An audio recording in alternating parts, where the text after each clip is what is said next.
할렐루야. 우리 찬양대 귀한 찬송 감사합니다. 우리 주님께서 기쁘게 받으신 줄 믿습니다. 여러분에게도 큰 은혜가 된 줄 믿습니다. 국가나 이 기업이 이렇게 경영을 해나가는 데 있어서 그 경제 지표나 재정 상태가 지금 적자 상태이지만 그 방향이 흑자나 플러스 방향으로 가고 있다면 비록 힘들지만 소망이 있는 것입니다. 반면에 지금 흑자 상태라고 할지라도 그 추세가 마이너스 쪽으로 떨어지고 있다면 빨리 점검하고 대책을 세워야 하는 것입니다. 여러분, 우리의 영적인 상태도 이와 비슷하다고 말을 할 수가 있습니다. 지금 내 신앙생활이 잘 유지되고 있는 것처럼 보이지만 또 눈에 띄게 어떤 것이 드러나고 있지는 않지만 내가 마이너스 쪽으로 영적으로 침체되는 방향으로 가고 있다면 빨리 우리 스스로를 점검하고 회복하는 방향들을 찾아야 할 것입니다. 예배는 드리지만 말씀을 읽지만 듣지만 영적인 감각이 무감각해지고 있다면 영적인 긴장감을 가져야 할 것입니다. 왜냐하면 어느 시점이 되어지면 급격하게 침체에 빠질 수가 있고 사단의 공격에 노출될 수가 있기 때문에 그런 것입니다. 여러분, 여러분의 지금 신앙의 흐름, 여러분의 신앙의 상태는 어떠한 것 같습니까? 나는 좀 부흥하는 쪽으로 가고 있는가? 아니면 정체되어 있는가? 아니면 점점 뭔지 모르지만 내가 침체되고 있는가? 한번 여러분 점검해 보실 수 있기 바랍니다. 저는 바라건대 우리 모든 성도님들이 영적인 부흥, 십자가의 은혜와 복을 누리는 방향으로 나아가는 분들이 되기를 주님의 이름으로 축복합니다. 우리가 지금 어떤 상태에 있는지를 점검하면서 우리가 어떻게 하면 부흥의 방향으로 십자가의 은혜를 누리는 방향으로 갈 수 있는지 그 흐름과 방향에 대해서 오늘 이사야 53장 말씀, 특별히 6절 말씀을 통해서 같이 생각해 보려고 합니다. 여러분, 우리 6절 말씀을 다 같이 읽어보도록 하겠습니다. 우리는 시작. 우리는 다 양 같아서 그릇 행하여 각기 제 길로 갔거늘 여호와께서는 우리 모두의 죄악을 그에게 담당시키셨도다. 아멘. 여러분, 우리는 다 양 같다라고 표현해주고 있습니다. 근데 그 뒷부분은 어떻게 설명되고 있습니까? 그릇 행하여 각기 제 길로 갔다라고 표현되고 있습니다. 여러분, 그릇 행하다라는 것은 길을 잃고 방황하는 것을 의미하는 뜻입니다. 제 길로 갔다라는 단어는 자기 습관대로, 자기 행로대로, 자기의 일하는 방식대로 걸어갔다는 거예요. 하나님의 뜻을 따르지 아니하고 자기 식대로, 자기 방식대로 그 길을 걸어갔다라고 표현해주고 있습니다. 그러니까 양이라는 표현과 뒤에 서술된 이 표현들이 연결이 되지가 않습니다. 맞지가 않습니다. 우리가 양들을 생각할 때, 양이라는 것을 생각할 때 보통 어떻게 생각합니까? 양은 하얗고 그리고 순하고 목자의 말을 잘 따른다라는 생각이 먼저 우리 속에 떠오르지 않습니까? 그런데 각기 제 길로 갔다라고 이렇게 표현하는 것이 어울리지가 않습니다. 우리가 이것을 좀 이해하려고 하면 중동의 그 문화 배경을 좀 이해할 필요가 있습니다. 중동 지방에서 누구를 향하여서 양 같다라고 이렇게 얘기하면 이 말이 좋은 뜻이겠습니까? 안 좋은 뜻이겠습니까? 여러분 어떻습니까? 제가 여러분에게 어느 집사님은 참 양 같습니다 라고 하면 여러분은 아멘 하실랍니까? 어떤 반응을 하실 것 같습니까? 여러분, 이 말은 그 중동 지방에서는 굉장히 모욕적인 말입니다. 왜냐하면 양은 굉장히 생각이 부족하고 어리석은 짐승으로 여겨지기 때문에 그런 것입니다. 그리고 중동에서 양들은 우리가 생각하는 것처럼 목자의 말을 잘 듣지가 않습니다. 특별히 덩치가 큰 순양들은 의외로 성격이 난폭하고 그래서 들이받기도 자주 합니다. 그리고 목자가 데리고 가려고 하면 앞발에다가 힘을 줘가지고 안 가려고 버티는 거죠. 그래서 세게 당기면 막 흙먼지가 날리는 것입니다. 발바닥에 막 불이 나도 절대로 끌려오지 않는 거죠. 이처럼 고집 센 짐승 중에 하나가 양인 것입니다. 또 양은 우리가 잘 아는 것처럼 시력이 굉장히 약합니다. 2, 3m밖에 볼 수가 없습니다. 그래서 위험한 방향으로 잘 가서 길을 잃어버리는 경우들이 많다고 합니다. 여러분, 그러므로 우린 다 양 같아라고 하는 말, 그리고 각기 제 길로 갔다는 말은 서로 연결이 될 수 있다는 것을 깨달을 수가 있는 것입니다. 할렐루야. 자, 그런데 우리는 다 뭐 같다고요? 양 같다라고 얘기하고 있습니다. 그러므로 여러분, 여기에 예외는 없습니다. 우리 모두 다 이 양처럼 한계와 부족함과 자기 고집이 많은 부분들이 우리 가운데 있다라고 성경은 지적해주고 있는 것입니다. 여러분, 우리의 시력도 가만히 보면 전체를 보지 못해요. 자기 입장에서만 보는 거예요. 한쪽에서만 보는 것들이 있습니다. 거기에서 고집까지 세요. 여러분, 고씨는 고집이 셀까요? 안 셀까요? 살아보면 압니다. 억수로 셉니다. 여러분 웃었는데 여러분의 성씨는 어떤 것 같습니까? 여러분은 어떠신 것 같습니까? 여러분 셉니다. 양 같아요. 너무 분별력이 없어요. 귀가 너무 이렇게 얇아요. 그래서 다른 사람의 말을 쉽게 듣고 상처받기도 하고 다른 사람의 말을 따라서 이리저리 많이 요동하기도 하는 것이 이 양 같은 우리의 모습이다라고 얘기할 수가 있습니다. 이스라엘 백성의 신앙의 흐름이 그렇고 오늘 우리의 신앙의 흐름이 양과 같이 이렇게 흘러가고 있다라고 얘기하고 있는 것입니다. 이렇게 할 때는 십자가의 은혜, 구원의 풍성함을 누릴 수가 없습니다. 우리의 방향과 흐름을 바꿔야 하는 것입니다. 여러분, 사울이란 사람이 예수 믿는 사람들을 결박하여서 예루살렘으로 끌고 오기 위해서 의기양양하게 분노심을 가지고 살기를 띠고 이렇게 다메섹으로 가기 시작합니다.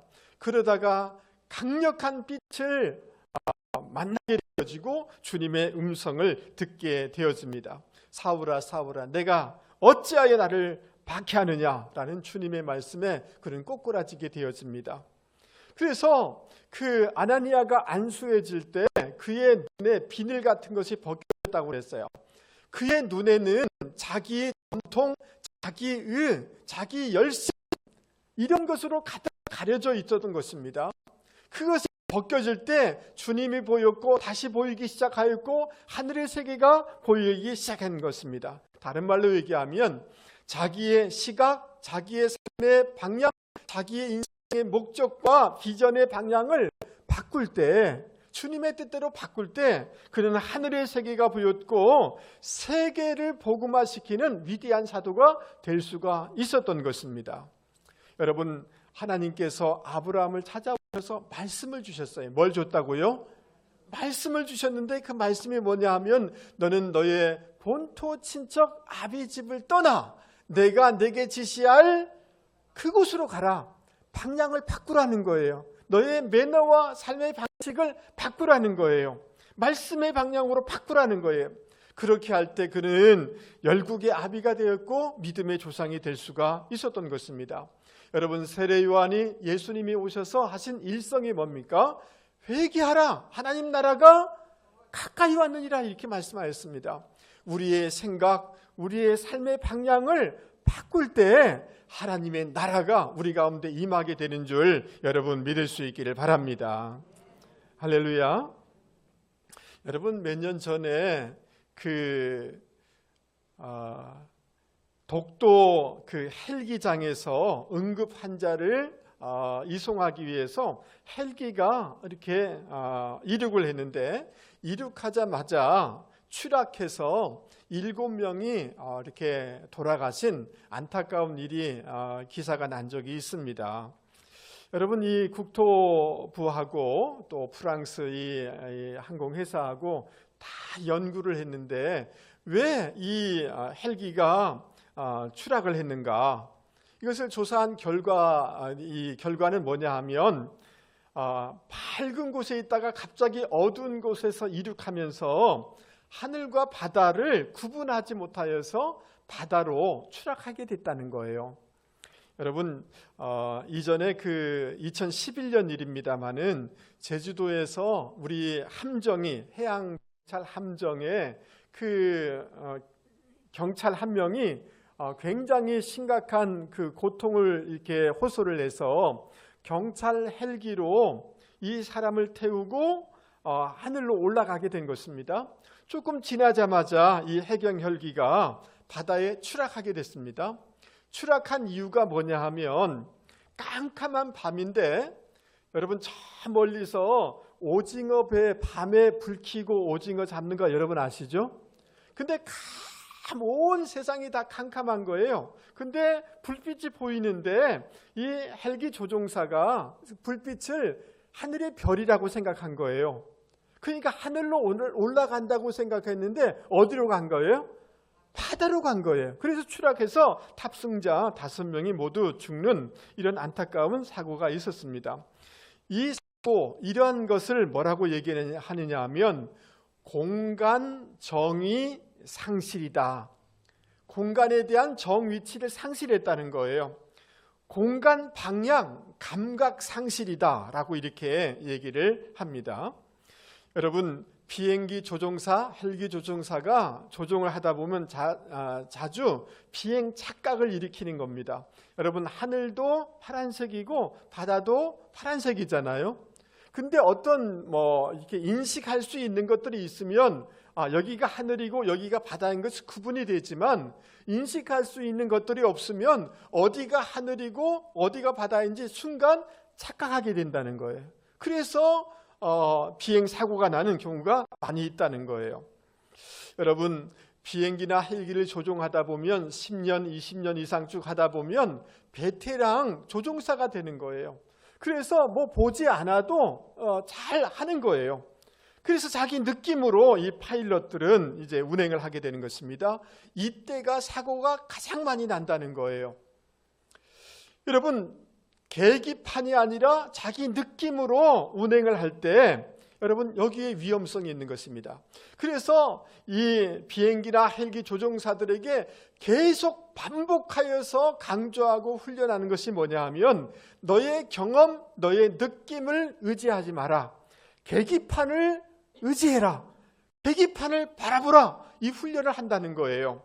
그래야지 비행할 수 있고 생명을 살릴 수가 있다는 거예요. 여러분, 성경을 정경이라고 그래요. 성경을 뭐라고 한다고요? 정경. 그것을 캐논이라고 그래요. 캐논이란 말은 이 잣대, 척도 이런 말이라는 뜻이에요. 여러분, 우리가 어떤 생각을 하고 어떤 감정을 가지고 어떤 결정을 해나갈 때 성경의 성경의 척도에 우리를 비춰봐야만이 우리가 어디로 제대로 가고 있는가를 확인할 수가 있는 것이고, 그 말씀의 척도 따라서 우리를 조율해 나가고 교정해 나갈 때 거기에 열매가 맺고 승리하게 되어지고 꽃이 피게 되는 줄 여러분 믿을 수 있기를 바랍니다. 성경의 척도에 나를 비춰보고 나의 감정이 지금 옳은 것인가, 나의 생각이 옳은 것인가, 나의 결정이 옳은 것인가, 늘 그 성경의 말씀에 비춰봐서 우리의 방향과 이 흐름을 조율해 나갈 때 우리의 인생이 승리하는 인생이 되는 줄 여러분 믿을 수 있기를 바랍니다. 근데 우리는 전부 다 어떠냐 하면 컨텍스트, 환경, 상황에 우리는 너무 기울어져 있는 거예요. 텍스트인 성경과 멀리 떨어지면 굉장히 위험성이 있는 거예요. 사사기 시대에 여러분, 사람들은 하나님의 말씀보다 자기 소견대로 살았다고 그랬어요. 자기 경험, 자기 감정, 자기 소견대로 그 방향과 흐름을 결정해 나갈 때 계속해서 악순환을, 고통을 당할 수밖에 없다는 것이 사사기가 우리 가운데 주는 메시지인 것입니다. 여러분, 이 6절 말씀에 대해서 여러분 6절 다시 한번 보십시오. 6절 말씀을 한번 보십시오. 우리는 다 뭐 같아서? 양 같아서 어떻게 했어요? 그를 택하여 각기 제 길로 갔다고 이렇게 말씀하고 있어요. 이 말씀에 대해서 어거스틴은 뭐라고 이렇게 이해를 했냐면, 사람들은 공동의 목표를 추구하는 것이 없이 오직 자기 자신만을 위하여 행동하고 살아간다는 거예요. 거기에는 공동의 정신이 없다는 거예요. 자기만을, 제 길만을 걸어간다는 거예요. 그러니까 여러분, 우리 6절 말씀을 통하여서 우리는 이렇게 정리할 수가 있는 것입니다. 여러분, 우리의 감정이나 경험이나 상황이 아닌 하나님의 말씀에 근거하여서 나의 생각과 그 모든 것들을 교정하는 방향으로 신앙생활 해나가는 분들이 되기를 주님의 이름으로 권면을 드립니다. 그럴 수 있을까요? 그렇게 하기를 바랍니다. 아멘 하시죠? 말씀으로 나의 생각과 감정과 그 모든 것들을 교정하는 방향으로 가야지, 내 생각으로 내 감정으로 모든 것들이 따라오기를 원하면 결국 그것은 실패하게 된다는 거죠. 아멘. 하나님이 사랑하라 라고 하면 하나님의 말씀에 미움의 마음이 있지만 그 말씀의 방향으로 나를 조율하고 교정해 나갈 때 거기에 향기가 있고 열매가 맺어지게 되는 줄 여러분 믿을 수 있기 바랍니다. 그러니까 말씀의 방향으로 나를 조율해야 되는 거죠. 그리고 다 개인적이고 자기 중심의 방향이 아니라 공동체적인 관점에서 우리의 삶의 방향을 결정해 나가는 분들이 되기를 주님의 이름으로 축복합니다. 여러분, 이 나라가 굉장히 혼란스럽고 어지럽습니다. 그런데 정치인들은 우리 편에 서라고 다 요구를 하는 거예요. 이쪽이 옳다고 그러고 저쪽은 저쪽이 옳다고 그래요. 여러분, 이것은 조금만 더 들어가 보면 그들은 다 자기의 목적들이 있는 거예요.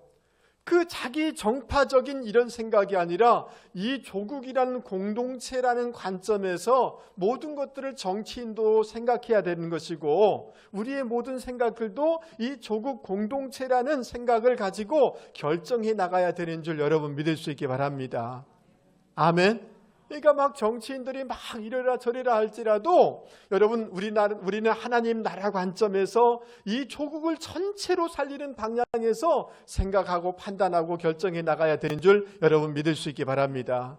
그럴 때 십자가의 은혜가 있고 십자가의 축복이 우리 가운데 부어질 줄 여러분 믿을 수 있기 바랍니다. 아멘. 우리 옆에 사람한테 한번 얘기해 보겠습니다. 집사님, 말씀의 방향으로 교정하시기 바랍니다. 막 화가 내요. 막 억울해요. 막 감정이 상해요.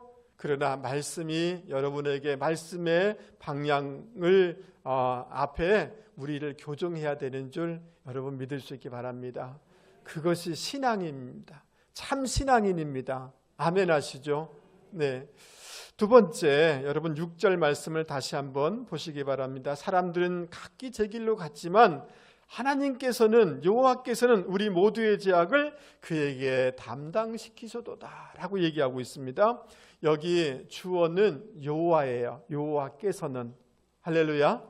예, 이 문장의 주어는 하나님이에요. 구원의 시작도 하나님이시고 구원을 완결시키는 분도 하나님이세요. 하나님께서 우리의 모든 죄악을 예수님께 다 담당시키심으로 우리의 구원을 이루셨다는 거죠. 여러분, 로마서 1장 2절에도 이렇게 표현해 주고 있습니다. 1장 2절 말씀을 보면 이 복음은 하나님이, 따라서 보겠습니다. 이 복음은 하나님이 선지자를 통하여서 그의 아들에 관하여서 미리 약속하신 것이라, 복음의 기원은, 복음의 주어는 누구냐 하면 하나님이라는 거예요. 사람에 의해서 우리가 이 복음을 만들어진 게 아니라는 거예요. 하나님의 주도에서, 주님의 주도하여서 우리 가운데 이루어진 것이 복음인 줄 믿을 수 있기 바랍니다. 여러분, 요한복음 15장 16절에 이렇게 말씀하고 있습니다. 너희가 나를 택한 것이 아니요 내가 너희를 택하여 세웠나니. 아멘 하시죠. 우리는 이렇게 생각해요. 내가 머리가 좀 좋아서 내가 기독교를 선택했어, 내가 예수를 선택했어, 내가 이 교회를 선택했어. 아니라는 거예요. 하나님이 우리를 선택하였다는 거예요. 이 많은 사람 중에 하나님이 선택하여서 우리를 구원의 자리로 이끌어 주셨다는 거예요. 하나님이 섭리하셔서 여러분을 교회로 이끌어 주셨다는 거예요. 이것이 주어가 하나님이라는 것이, 우리의 구원의 기원이 하나님이라는 것이 얼마나 위로가 되는 말씀인지 몰라요. 여러분, 우리의 감정은 늘 바뀌어요. 우리의 건강 상태도 바뀌어요. 우리의 환경도 사람도 다 바뀌어요. 그렇기 때문에 우리가 믿음이 좋은 것처럼 보일지 모르지만 어느 순간에는 정말 침체되기도 해요. 그러나 그것과 상관없이, 사랑과 상관없이, 환경에 상관없이 구원의 출발은 하나님이시고 구원의 이 출발이 하나님이시기 때문에 우리를 끝까지 책임져 주실 줄 여러분 믿을 수 있기 바랍니다. 하나님이 이 구원의 시작이고 끝이다 라고 말씀해 주는 것이 은혜인 줄 여러분 믿을 수 있기 바랍니다. 여러분, 그래서 하나님께서는 범죄한 아담과 하와에게 가죽을, 짐승을 희생시켜서, 어린 양을 희생시켜서 그에게 가죽옷, 의의 옷을 입혀주신 거예요. 하나님은 창세기부터 시작하여서 저 요한계시록까지 신실하게 열심을 당하여서 그 당신의 백성들을 구원의 사역을 이루신 것입니다. 할렐루야. 그러니까 하나님의 그 흐름은, 하나님의 방향은 뭐냐 하면 구원의 문을 여시는 방향이었고, 미지근한 마음이 아니라 끝까지 열정을 다하여서 우리를 구원하는 방향이 하나님의 방향이라는 것을 기억하실 수 있기 바랍니다. 일시적이거나 단기적인 것이 아니에요. 하나님의 방향은 신실함이에요. 하나님의 방향은 뭐라고요? 하나님의 신실함이에요. 여러분, 이전에 우리가 그 CCC 출신인 최용 간사님을 우리 교회에 모셔서 간증 집회를 가진 적이 있습니다. 태어나 보니까 자기가 첩의 자식이라는 거예요. 근데 자기를 임신하고 자기 어머니를, 자기를 이렇게 낙태시키려고 애쓰다가 안 돼서 낳았다는 거예요. 그냥 태어나자마자 그 부모로부터 버림받은 존재가 자신이라는 것을 알았다는 것입니다. 환영받지 못하는 존재라는 것을 깨달았다는 거예요. 계모 밑에서, 이복 형제 밑에서 자라면서 너무 힘들었다는 거예요. 부모를 얼마나 원망한지 모른다는 거예요. 자기 자신이 너무 싫더라는 거예요. 또 성격도 너무 소심하고 두려움도 많고, 사람들 앞에서 학교에 가서 교과서 읽으라면 더듬거려서 두려워서 읽지 못하는 그런 성격의 사람이었다는 거예요. 그래서 그냥 수업 시간에 낙서나 하고 만화나 그리고 그랬다는 거예요. 근데 어느 날 친구를 통해서 교회를 나가게 됐는데, 근데 교회 나간다고 하니까 집안에 핍박이 엄청나게 많았다는 거예요. 자, 고3이 되었는데 여러분, 류마티스로 다리가 퉁퉁 부어오르기 시작한 것입니다. 걸을 수가 없는 거예요. 길 수도 없는 거예요. 이제 인생이 끝났다라고 생각하는데, 그 친구의 소개로 오사님 기도원에 가서 간절히 기도를 했다는 거예요. 며칠 동안 간절히 기도하는데 아무런 변화도, 아무런 조짐도 없더라는 거예요. 근데 시간이 조금 지나면서 음성이 들려지는데, 어찌하여 나를 바라보지 않고 문제만 바라보느냐 라는 하나님의 음성이 들리더라는 거예요. 할렐루야. 그래서 하나님을 좀 알고 싶어서 성경을 읽다가 로마서 8장 28절, 우리가 알거니와 하나님을 사랑하는 자, 곧 그의 뜻대로 부르심을 입은 자들에게는, 따라서 한번 해보겠습니다. 모든 것이 협력하여 합력하여 선을 이루느니라. 여러분 믿습니까? 이 말씀이 큰 은혜가 되더라는 거예요. 하나님, 이 말씀이 너무 좋습니다. 내가 첩의 그 자식으로 태어났다 할지라도, 가난한 집에 태어났다 할지라도, 내가 이 질병 가운데 있다 할지라도, 내 성품이 이렇게 모자란다 할지라도 하나님은 합력하여 선을 이루어주실 줄 믿습니다. 이런 믿음이 생겨나더라는 거예요. 하나님, 이것을 내가 감사함으로 받겠습니다라고 할 때 하나님이 그를 치료해 주시더라는 거예요. 할렐루야.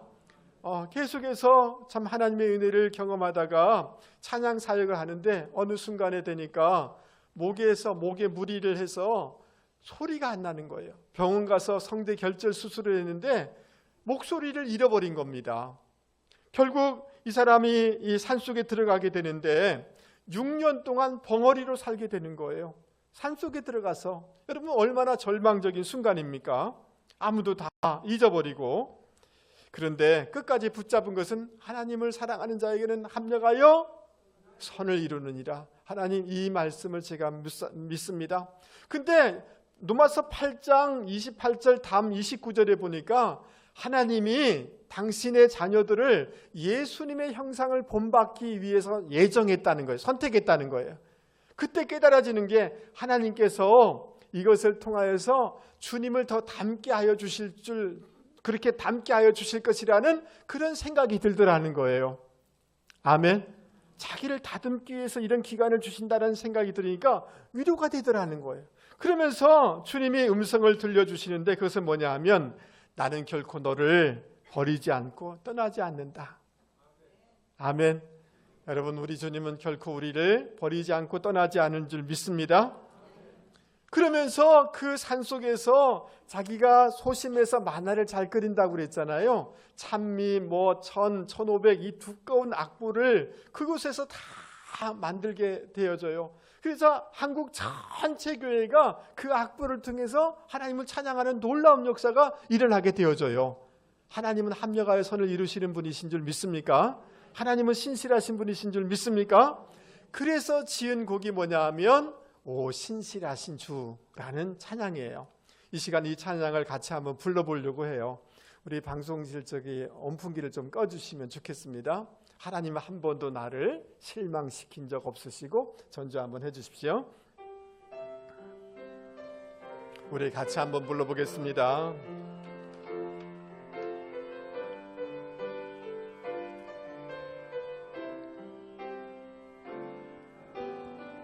하나님 만 번도 나를 실망시킨 적 없으시고 언제나 공평과 은혜로 나를 지키셨네. 지나온 모든 세월 지나온 모든 세월들 돌아보아도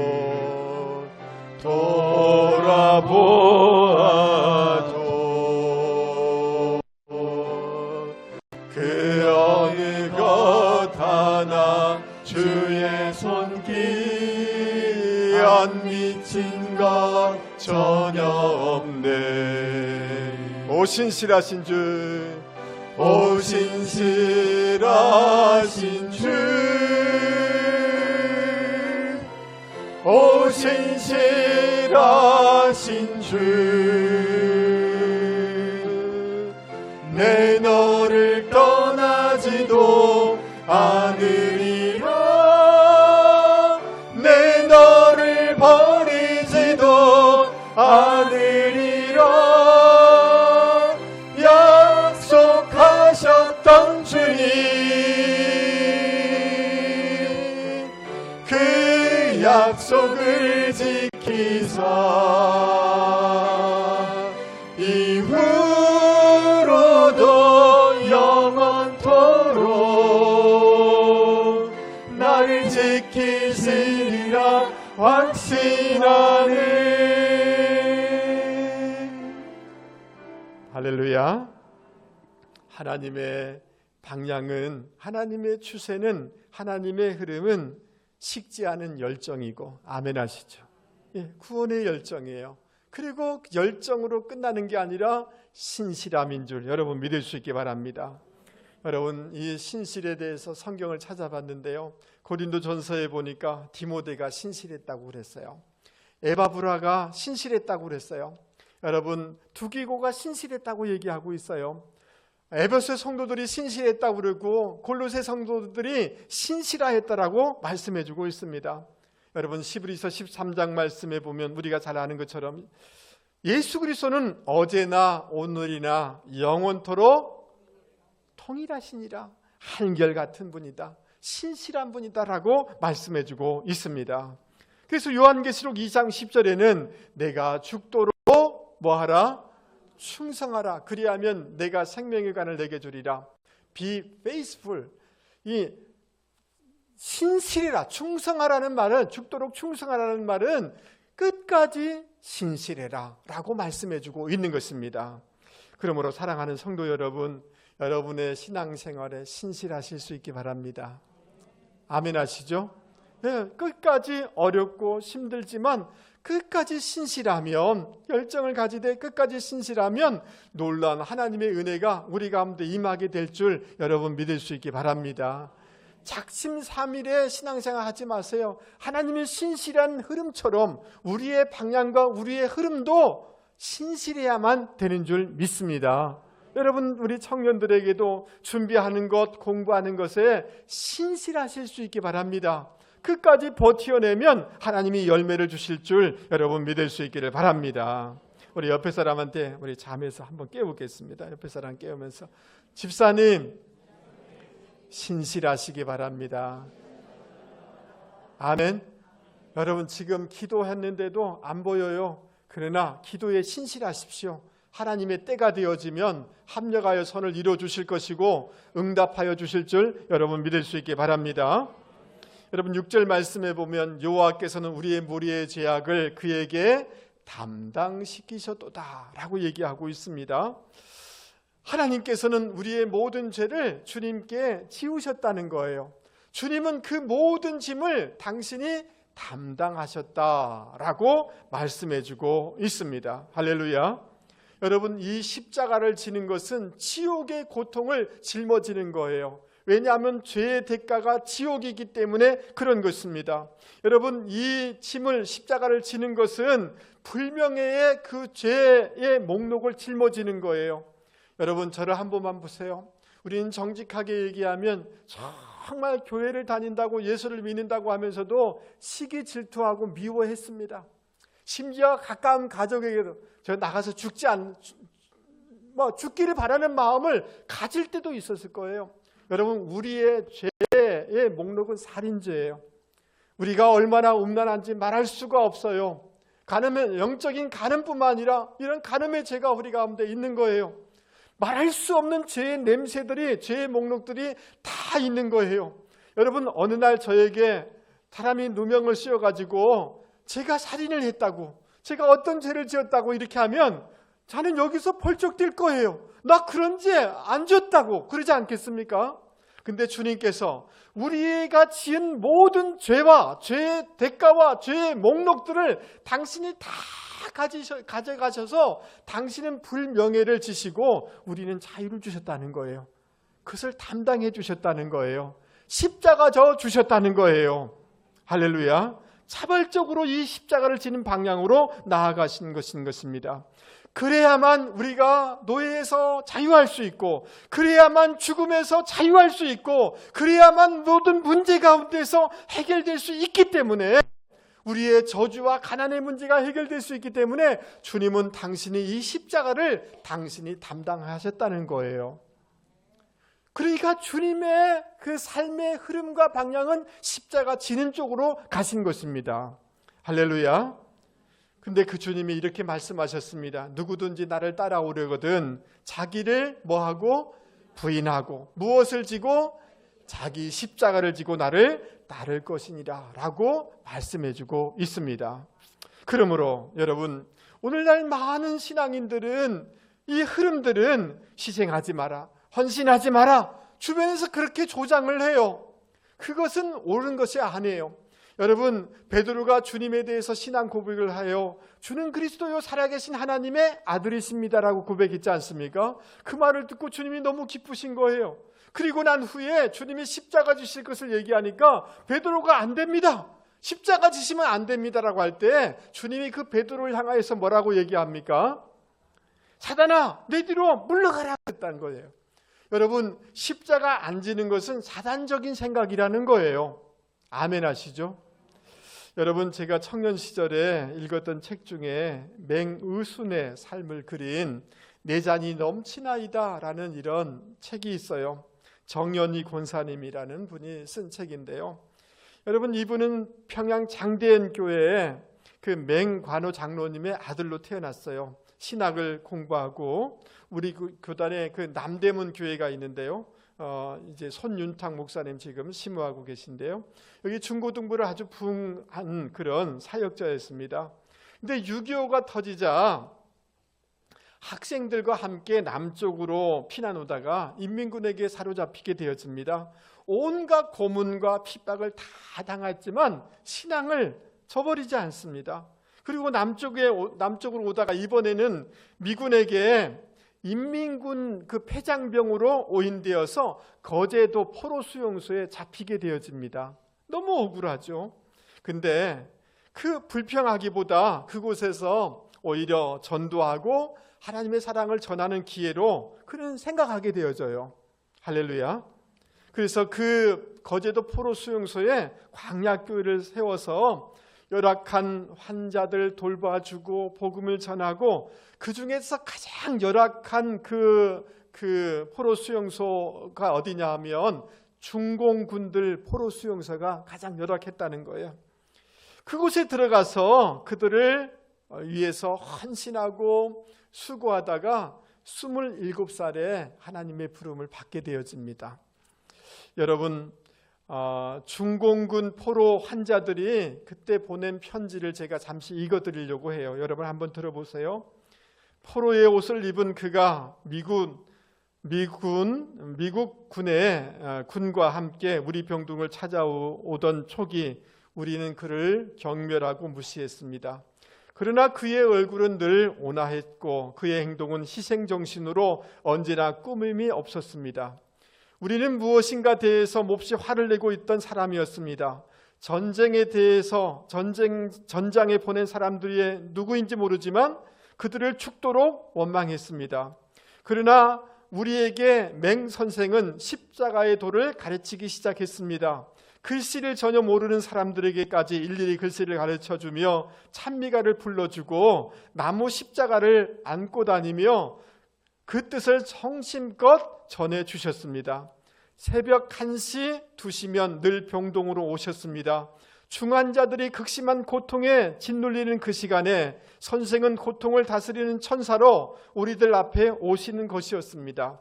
선생은 하늘이 보낸 천사였습니다. 한 손에는 성경책이 다른 손에는 물통이 들려 있습니다. 움직이지 못하는 환자를 골고루 만져주고 주물러 주면서 그렇게도 간절하게 기도를 하셨습니다. 말을 알아들을 수는 없었지만 그의 기도를 들으면 고통이 쓰러지고 편안한 잠에 안기곤 하였습니다. 겨울이면 따뜻한 물로, 여름이면 시원한 물로 얼굴을 씻어주고 손을 닦아주십니다. 때로는 발도 씻겨주십니다. 넉넉지 않은 수건을 정성껏 깨끗하게 빨아가며 한 사람 한 사람을 고루 씻어주십니다. 선생님의 손에는 신비한 힘이 분명히 있었습니다. 그 손이 얼굴에 닿으면 시원하고 가벼워지는 것입니다. 발을 씻겨주면 천상에나 오를 것처럼 평화로워지고 마음에 걸리는 것이 없었습니다. 우리는 염치 없이 한 번만 그분의 손으로 씻기는 것을 바랬습니다. 제가 다 읽어드릴 수는 없고 뒤에는 이렇게 얘기하고 있습니다. 우리는 맹 선생을 만나기 위해서라도 예수 안에 있어야 한다는 것을 깨닫고 있습니다. 십자가의 길 위에서만 우리는 맹 선생과 함께 된다는 것을 알고 있습니다. 이제 우리는 어디에 있든지 어디로 가든지 맹 선생이 주신 그 사랑을 키워 꽃을 피우고 열매를 맺어 그 씨앗을 뿌리지 않으면 안 된다는 것도 알고 있습니다. 우리는 통곡합니다. 그러나 버려진 것이 아니라 맹 선생과 함께 주님 안에 있습니다. 중공군 병동 환자의 이 사람들이 쓴 편지를 제가 읽어드린 것입니다.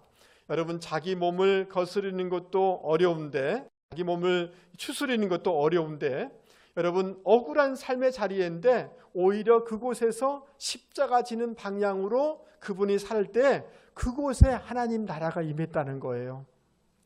할렐루야. 여러분, 새의 날개가 무겁다고 날개를 잘라버리면 비상할 수가 없겠죠. 맞습니까? 배의 돛이 무겁다고 잘라버리면 항해할 수 없겠죠. 시계추가 무겁다고 떼어버리면 시계는 돌아가지 않을 것입니다. 우리에게 주어진 십자가가 무겁다고 던져버리면 축복의 문, 상급의 문도 닫히게 될 것입니다. 여자는 세월이 흐를수록 값이 올라갈까요? 떨어질까요? 대답해 보세요. 여자는 시간이 흐를수록 값이 올라갈까요? 내려갈까요? 떨어집니다. 그러나 어머니는 세월이 갈수록 값이 올라갈까요? 내려갈까요? 왜요? 왜 그런 것입니까? 어머니는 모든 가정의 십자가를 지기 때문에 그런 거죠. 맞습니까? 예, 여러분 오늘 이 말씀이 우리 가운데 이렇게 얘기하고 있는 것입니다. 어떤 상황 가운데 십자가 져야 될 것이 있느냐? 십자가 지라는 것입니다. 십자가 지는 방향으로 가라는 것입니다. 아멘 하시죠? 여러분 저를 한번 보세요.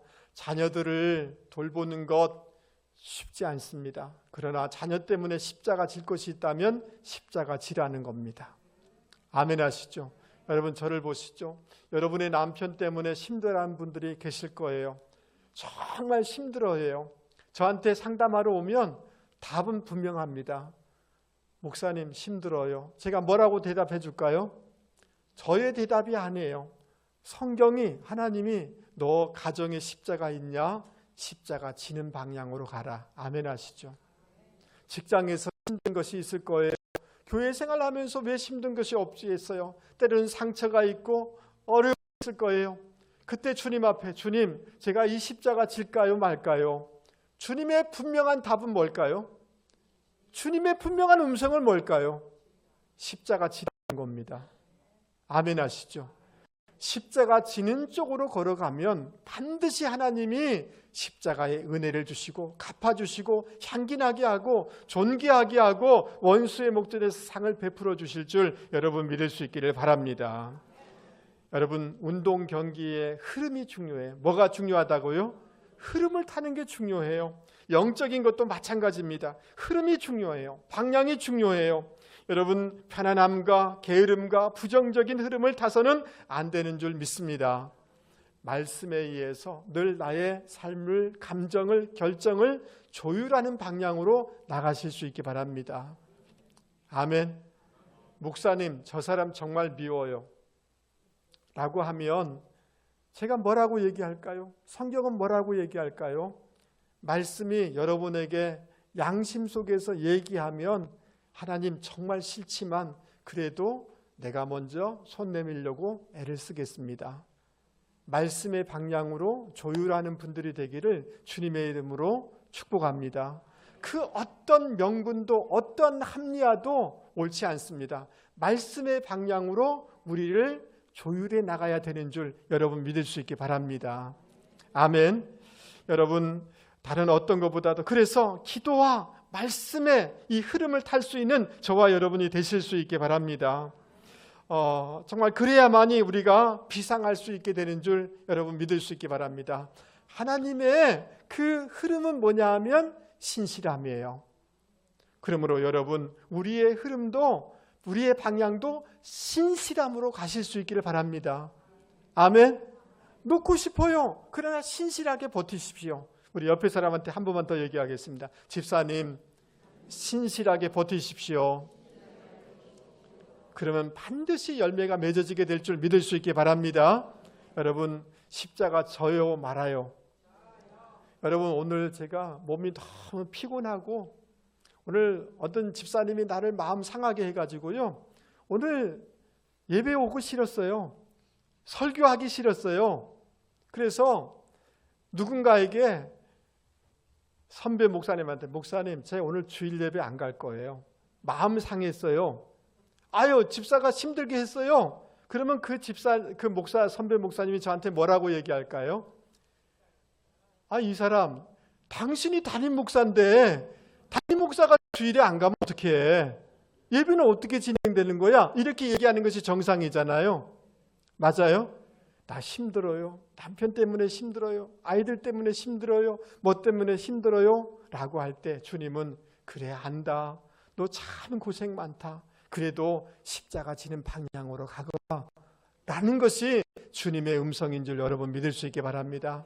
하나님이 반드시 십자가를 통해서 역전의 역사, 회복의 역사, 부흥의 역사를 허락하여 주실 줄 여러분 믿을 수 있기를 바랍니다. 우리 찬송을 조금 바꿔보겠습니다. 제가 미리 말씀드린다고 했는데 잊어버렸는데, 갈보리산 위에 이 찬송을 같이 한번 불러보도록 하겠습니다. 150장입니다. 찬송가 150장. 여러분 한번 찬송가 한번 펼쳐보시기 바랍니다.